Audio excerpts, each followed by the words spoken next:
안녕하세요.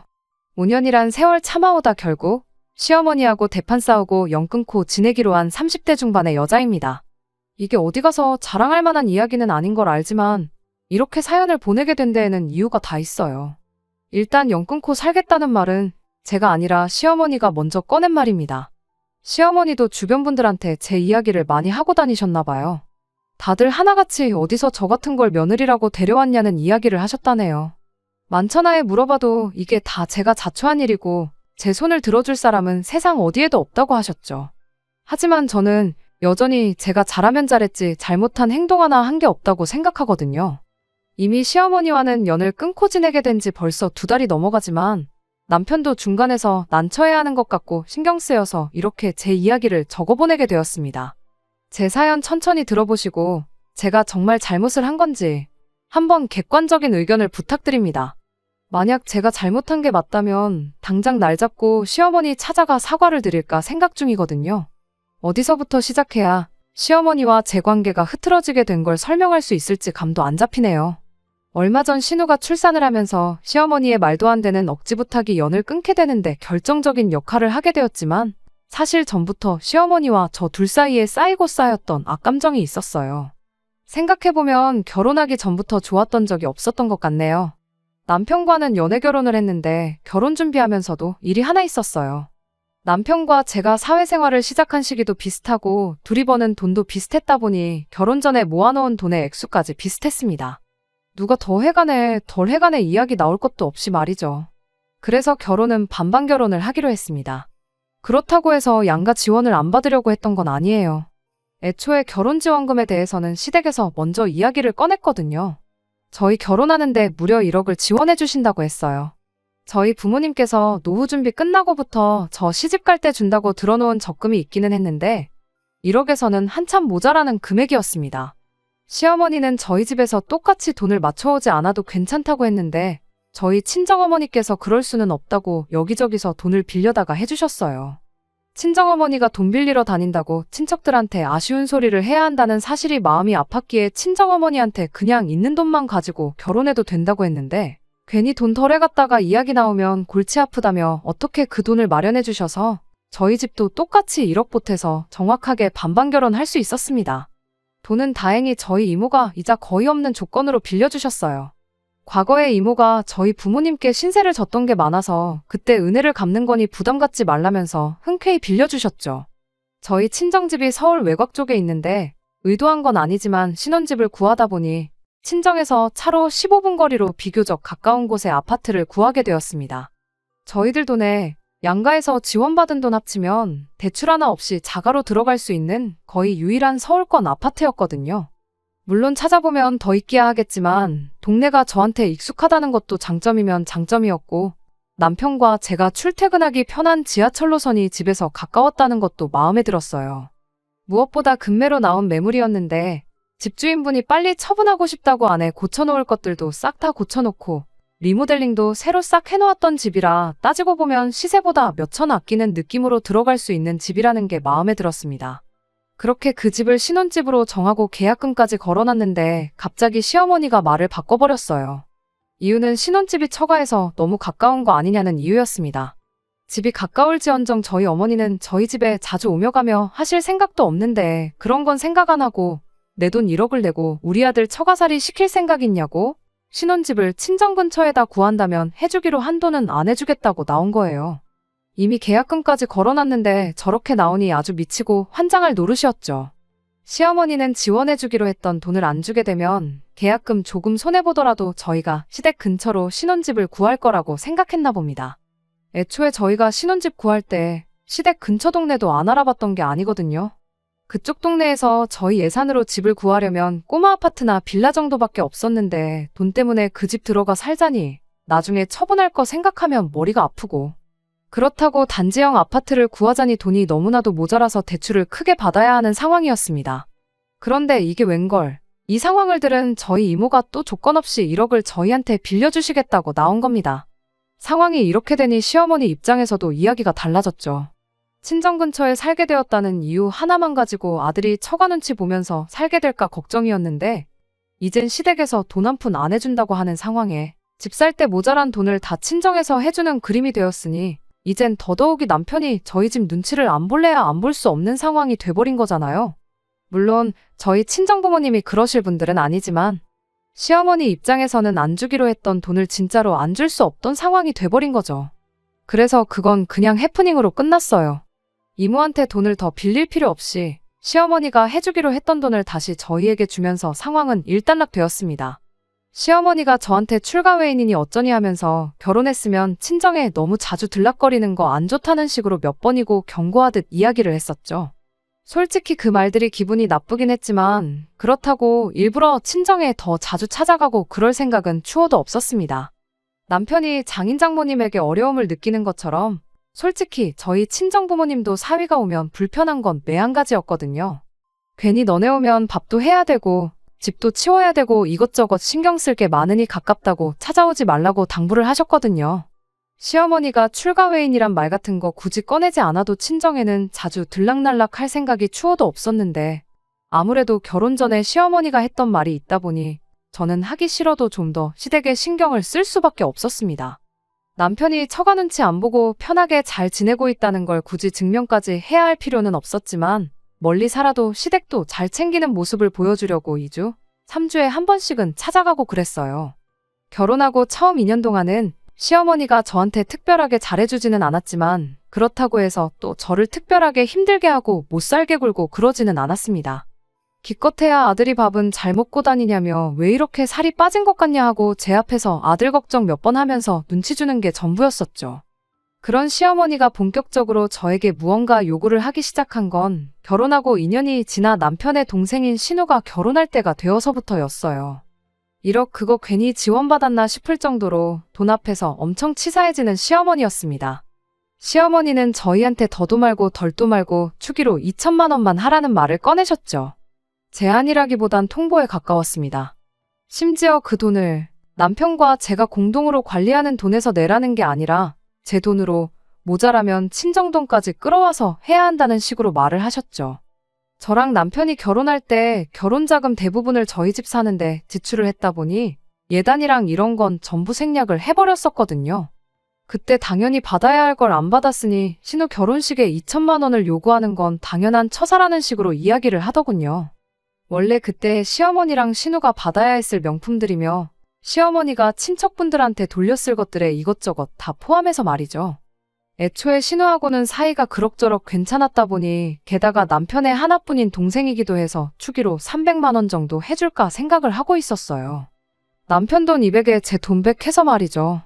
못해도 신혼집에 75인치짜리 TV 하나는 해주자. 이런 걸 남편하고 상의하고 있었는데 막상 시어머니가 저렇게 대놓고 예단이 어쨌니 저쨌니 2천만 원을 친정돈 합쳐서 주니만이 이러고 계시니 TV는커녕 단돈 20만 원도 해주기 싫어지더라고요. 그래서 시어머니한테 예단 안 해온 거 해드리는 셈치고 제 돈으로 2천만 원 흔쾌히 해주겠다고 했어요. 대신 저도 못 받은 예물 받아야겠다고 말했어요. 예단 예물 원래도 주거니 받거니 하는 거 아니냐고. 그러니 저도 이참에 어머님 돈으로 머리부터 발끝까지 다 금으로 도배를 해봐야겠다고 했죠. 금이면 나중에 값도 오를 수 있으니 투자한다는 개념으로 생각해보니 결코 손해보는 장사는 아니라고 생각했죠. 그런데 시어머니는 막상 예물에 대해서는 아무런 생각도 안 해보셨나 봐요. 예물 이야기가 나오니 그 뒤로 신우 축의금에 대해서는 입도 뻥끗 안 하시더라고요. 시어머니만 가만히 계셨다면 저도 손이 작은 사람은 아니니 신우가 못해도 저희한테 TV 하나는 받았었을 거예요. 그런데 뭐 좋은 걸 해주자니 괜히 시어머니 때문에 해주는 것 같아서 더 해주기 싫더라고요. 그래도 신우는 거기서 잘못한 건 없었으니 그냥 절충해서 100만 원 추기해주고 끝냈습니다. 신우가 저희 결혼할 때 10만 원 해줬던 걸 10배로 돌려받았으니 신우도 불만 하나 없어 보였어요. 오히려 신우한테 뭘 그렇게 많이 주셨냐고 고맙다는 연락까지 왔으니까요. 시어머니 때문에 많이 줄은 거라고 말해줄까 말까 하다가 이간질까지 하고 싶지는 않아서 말았습니다. 아마 이때부터였을 거예요. 시어머니가 본격적으로 저를 못살게 굴겠다 작정했구나 느낀 게 말이죠. 없던 집안 제사까지 만들고 평생을 사드시던 김치도 직접 담궈 드시기 시작했죠. 왜 며느리들이 다들 스트레스 받아 한다는 것들이잖아요. 하지만 김장이나 제사가 앞으로 평생 하라면 정말 스트레스 받는 일일지는 몰라도 사실 저한테는 당장 그렇다 할 큰 타격이 없었어요. 1년에 그런 큰 행사가 몇 번이나 된다고 그때 잠깐 고생하는 게 힘들 게 뭐가 있겠어요. 오히려 괜히 김장한다고 미리미리 배추도 절여 놓으시고 제사 때문에 미리미리 재료도 준비하고 해야 하는 시어머니가 힘들면 더 힘들었지. 하루 잠깐 가서 고생하고 오는 건 저한테는 그 어떤 문제도 되지 않았습니다. 오히려 제사 끝나면 끝나는 대로 며칠치 반찬거리 챙겨오고 김치도 김치냉장고 가득 채워 1년치 먹을 만큼 가져왔었으니 1년에 몇 번 안 되는 그런 시댁 행사 참여하는 게 힘들고 짜증난다기보단 즐겁기까지 했어요. 막상 제가 너무 재밌어하는 반응을 보이니 제사랑 김장도 얼마 안 가서 그만두시더라고요. 제사야 뭐 남의 집 후손인 제가 나서긴 그런데 김치는 또 담궈 먹다가 다시 사 먹자니 아쉬워서 김장철만 되면 제가 일부러 시댁에 절인 배추 주말에 배달 주문해놓고 도착하는 날에 시댁 찾아가 김장하자고 일부러 하고 그랬어요. 언젠가부터는 시어머니가 김치 담가 먹을 거면 혼자 해 먹으라고 여기로 배추 좀 보내지 말라고 아주 학을 떼더라고요. 하지만 저는 아랑곳하지 않고 계속 그렇게 했어요.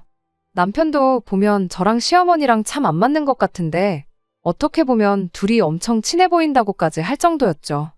저는 사이가 좋다기보단 꿍짝이 잘 맞는 거라고 대답하긴 했는데 일이 이렇게 되고 난 지금 생각해보면 그렇게 생각했던 건 저 혼자뿐이었고 시어머니는 어떻게든 며느리 한번 잡들이 제대로 해줄 날만 손꼽아 기다리고 계셨던 것 같네요. 아무튼 이런 식으로 제 스스로 평가하는 거긴 하지만 나름 결혼 생활 현명하게 잘하고 있었어요. 저랑 남편 관계도 더할 나위 없이 좋았죠. 하지만 고민거리가 하나 있었는데 도무지 아이가 생기지 않는다는 사실이었습니다. 사실상 집에 갚을 대출이 남은 것도 아니었으니 아이는 아무 때고 가져도 상관이 없었거든요. 일부는 체력이 모자라서 그런 걸 수도 있으니 직장 그만두고 마음 편히 준비하면 아이가 생길 거라는 의견도 있었어요. 경제적으로 모자랄 것 없던 상황이긴 했지만 막상 또 돈 생각하니까 외벌이는 하기 싫었고요. 그러다 생각한 게 아예 제가 재택근무가 가능한 직종으로 일을 배워보면 어떨까 싶더라고요. 재택근무를 한다고 일이 절대 편한 건 아니지만 그래도 육아와 일을 동시에 병행할 수 있으니 맞벌이 유지하면서 아이 갖기엔 정말 최적의 조건이라고 생각했습니다. 그 결심이 들자마자 직장을 그만두고 나오게 되었고 아무튼 그렇게 저는 코딩 쪽 관련해서 공부를 시작했어요. 듣자 하니 이쪽 분야가 그나마 프리랜서로 하는 사람도 많다고 하고 취직률도 좋으니 여차하면 다시 취직도 할 수 있겠다는 생각이었거든요. 그러던 중에 저희 결혼할 때 돈을 빌려주신 저희 이모의 개인적인 사정으로 인해 돈을 조금 급하게 갚아줘야 하는 상황이 생기게 되었습니다. 이모가 장사를 하고 계셨는데 코로나 겪으면서 가게 2개가 동시에 문을 닫아버리는 바람에 상황이 많이 어려웠었거든요. 아무튼 그때는 정말이지 회사 그만두고 공부를 시작한 게 참으로 후회가 되더군요. 돈을 저희가 갚는 게 아니고 저희 친정부모님이 이모한테 갚아야 하긴 했지만 순식간에 목돈이 나가게 생겼으니 제가 조금이나마 보태드리고 차라리 친정부모님이 저한테 돈을 돌려주는 식으로 하면 참 좋겠다 싶었어요. 그런데 제가 코딩 부트캠프 수료를 위해 직장을 그만두어 있던 상태다 보니 섣불리 친정에 목돈을 내어주자는 말을 남편에게 꺼내기는 어려운 상황이었어요. 제가 따로 모아놓은 돈을 가지고 조금씩 친정 도와주는 거 말고는 할 수 있는 게 없었죠. 그러던 중에 하루는 시어머니한테서 연락이 왔습니다. 아직도 내 아들이 벌어다주는 돈으로 집에서 편하게 놀고 먹고 있냐는 말로 전화를 시작하셨는데 저는 시어머니가 빈정거리는 게 오랜만에 제 속이나 한번 긁어놓으려고 전화를 한 줄로만 알았죠. 그런데 정말 뜻밖의 소식을 전해왔어요. 왜 전화했는가 했더니 그건 바로 신우의 출산일이 임박해왔다는 소식이었어요. 정말 깜짝 놀랐죠. 알고 보니 저희가 아이가 안 생기는 것 때문에 많은 스트레스를 받고 있던 것 때문에 신우가 임신 후에도 저희한테는 비밀로 했던 거예요. 신우가 시어머니 입단속도 제대로 시켰던 건지 시어머니도 신우 임신 사실에 대해 저희에게 언급 한번 했던 적이 없었습니다. 그런데 이제 아이가 태어날 때가 되니 더 이상 숨길 수가 없었던 거죠. 신우와 교류는 많지 않았지만 그래도 축하에 마땅한 일이었으니 참 잘된 일이라고 축하해줬어요. 하지만 속이 쓰린 건 어쩔 수 없더군요. 아무튼 시어머니는 전화를 끊으면서 신우가 요즘 고민이 많아 보이는데 저랑 이야기해보고 싶어 하는 것 같다고. 전화 끊으면 신우한테 전화나 꼭 한 통 해달라는 부탁을 해오더군요. 말씀드렸다시피 신우하고는 사이가 나쁜 건 아니었지만 그닥 가깝게 지내던 사이도 아니었는데 난데없이 저랑 이야기를 해보고 싶다니 무슨 일인가 제가 다 의아했죠. 그래서 곧바로 신우한테 직접 축하한다고 인사도 건네줄 겸 해서 전화를 걸었어요. 미안해할 게 하나도 없는데 신우는 미안해서 어쩌냐며 저한테 사과를 하더군요. 저랑 남편 두 사람 다 병원에서 검사까지 받았는데 둘 다 문제가 없다고 했으니 시간 문제라고 미안해하지 말라고 한마디 해줬어요. 이런저런 안부 인사를 주거니 받거니 하면서 한참 수다를 떨었는데 시어머니가 말한 것과는 다르게 신우가 딱히 고민이 있어서 저랑 이야기를 하고 싶어하는 사람처럼 보이진 않더라고요. 설마 또 저한테 말을 시작하기가 어려워서 일부러 저러는 건가 싶어서 그냥 단도직입적으로 신우한테 물어봤어요. 시어머니가 말해줬다고 저한테 고민 상담하고 싶어 한다고 그랬다지 않았느냐고 물었죠. 신우는 제가 무슨 말을 하는 건지 짐작을 못하는 듯 하다가 그거 하면서 고민이긴 한데 새언니랑은 딱히 상관없는 이야기라고 입을 열었어요. 저보고 신경 쓰실 필요 없다고 대뜸 이야기하는데 왜 그런 거 있잖아요. 누군가 말을 하려다 말면 무슨 말을 하려고 했는지 엄청 궁금한 거요. 그래서 신우한테 무슨 일인데 어머님이 나한테 말씀을 그렇게 하셨던 거냐 물어봤죠. 신우가 설명하기를 사실 신우네가 형편이 썩 좋은 편이 아니다 보니 맞벌이를 무조건 해야 하는 상황이라고 하더라고요. 신우네 시댁에서 아이를 봐주기로 하기는 했는데 그쪽 사정상 아이 태어나자마자 1년 정도는 불가능한 상황이라고 하더라고요. 그래서 친정, 그러니까 저희 시어머니한테도 부탁을 해봤는데 시어머니도 시큰둥한 반응이었다고 합니다. 그러다 시어머니가 제 이야기를 신우한테 해줬다고 하더라고요. 제가 요즘 회사 그만두고 집에서 놀고 먹는다는 식으로 말이죠. 그래서 애 봐주는 걸 저한테 부탁해보라고 했다더라고요. 신우는 제가 재택근무를 위해 새 공부를 시작했다는 사실은 모르고 있었어요. 시어머니 말 맞다나 제가 본격적으로 회사 그만두고 집에서 놀고 먹기 시작한 줄 알았답니다. 오해를 한 건 아니고 그냥 제가 직장을 그만둔 게 본격적으로 자녀 계획을 준비하려고 그러는 건가 싶었대요. 신우 입장에서는 저한테 부탁하고 싶은 마음이 굴뚝 같긴 했지만 아이가 안 생겨서 고민이 많다던 저희 집에 아이를 부탁하기에도 또 너무 미안해서 말을 꺼낼 생각이 없었답니다. 그래서 집으로 출퇴근하는 베이비시터를 고용하니만이 알아보고 있던 와중이라고 하더라고요. 그런데 이야기를 듣다 보니까 그냥 까짓 거 내가 해주지지 뭐 그런 생각이 들었습니다. 당장 내일 아이가 생긴다고 해도 애가 생기자마자 태어나는 것도 아니고 최대 10달은 더 걸리는 일이잖아요. 무엇보다 사실 제가 아이를 봐주겠다는 생각을 갖게 만든 건 친정부모님이 이모에게 갚아야 할 돈 때문이었습니다. 제가 직장을 계속 다니고 있었더라면 신우도 저한테 부탁조차 안 했을 테지만 지금은 이야기가 다르잖아요. 당장 돈 주고 사람 구해서 쓸 생각이면 내가 가족 할인 해줘서 돈 조금 덜 받고 봐주자 하는 생각이 들었어요. 그러면 저도 월 고정 수입이 생기는 거니 그 돈으로 조금이나마 친정어머니랑 이모를 도와줄 수 있으니까요. 제가 급전이 필요한 상황에 신우도 아이 봐줄 사람이 필요했으니 이거야말로 신우 좋고 옳게 좋은 일 아니겠냐 싶대요. 아니나 다를까 신우도 너무 잘 됐다며 좋아하더라고요. 신우 입장에서도 모르는 사람보다는 그래도 가족이 아이를 돌봐주는 걸 선호할 테니까 말이죠. 비용도 상대적으로 저렴하게 할 수 있었으니까요. 신우 월급이 300 정도로 알고 있었는데 평일 동안 제가 신우네 집으로 출퇴근해서 상주하면서 아이를 돌봐주고 심해부나 신우 두 사람 중에 한 명 퇴근할 때까지 봐주는 조건으로 아이를 돌봐주기로 했습니다. 돈은 한 달에 딱 100만 원씩만 받기로 했어요. 점심 식사 비용이랑 교통비는 신우가 달마다 따로 정산해주기로 했고요. 상주에서 아이 돌봐주는 것 치고는 많이 저렴한 편인 게 제가 뭐 다른 집안일을 해주겠다는 것도 아니고 그냥 아이만 봐주기로 이야기를 했거든요. 그 외의 시간에는 집에서 컴퓨터 켜놓고 제 공부를 하기로 했으니 신우는 사람 싸게 구해서 또 좋고 저는 제 공부하면서 용돈이나마 조금 벌어서 좋았죠. 시어머니 때문에 시댁과 거리를 조금 두기는 했지만 신우가 이 정도로 말이 통하는 사람일 거라곤 정말 생각도 못했어요. 이러면서 앞으로 신우랑도 가깝게 지낼 수 있겠구나 싶었는데 며칠 지나지 않아서 시어머니가 그 산통을 다 깨부숴버리고 말았네요. 아무튼 신우랑 그렇게 하기로 정하고 며칠 지나서였는데